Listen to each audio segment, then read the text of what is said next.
শহরের প্রান্তে একটি অন্ধকার জঙ্গল ছিল।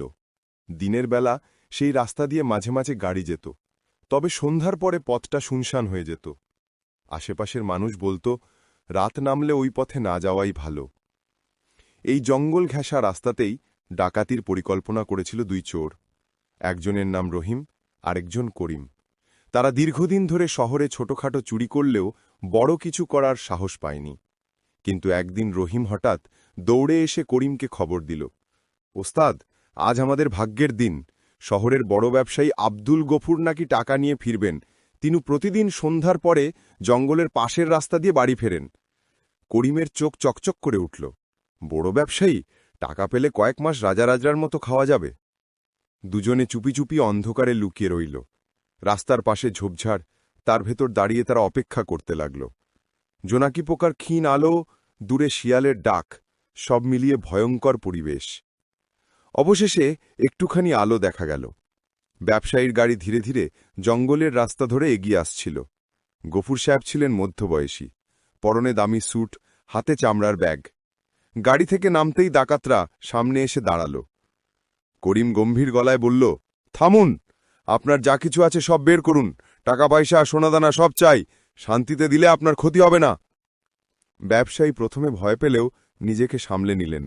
মৃদু হেসে বললেন, তোমরা কি ভেবেছ আমাকে এভাবে ভয় দেখিয়ে কিছু পাবে? জীবনে অনেক ঝড়ঝাপটা দেখেছি। রহিম এবার লাঠি উঁচে গর্জে উঠল, চুপ, বেশি কথা বলবেন না, তাড়াতাড়ি ব্যাগটা দিন। গফুর সাহেব ধীরে ধীরে ব্যাগটা নামালেন। ডাকাতরা ভেবেছিল এবার টাকা তাদের হাতে, কিন্তু ঠিক তখনই তিনি কোমর থেকে একটি পিস্তল বের করলেন। অন্ধকারে ধাতব বন্দুকের ঝিলিক দেখেই দুই ডাকাতের বুক কেঁপে উঠল। ব্যবসায়ীর চোখে তখন আর কোনো ভয় নেই, বরং দৃঢ়তা। তিনি ঠান্ডা গলায় বললেন, তোমরা কি ভেবেছ আমি অরক্ষিত পথে টাকা নিয়ে হাঁটব?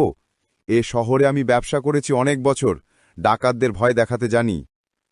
করিম ভয়ে কাঁপতে কাঁপতে পেছনে সরল। রহিম তোতলাতে লাগল, ওস্তাদ, আমরা ভুল করেছি।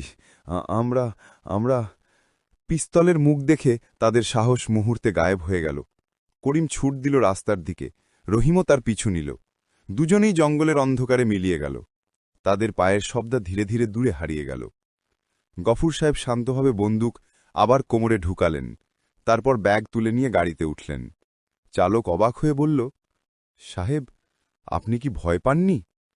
গফুর মৃদু হেসে উত্তর দিলেন, ভয় তো লেগেছিল, তবে সাহস দেখানোই বড় অস্ত্র।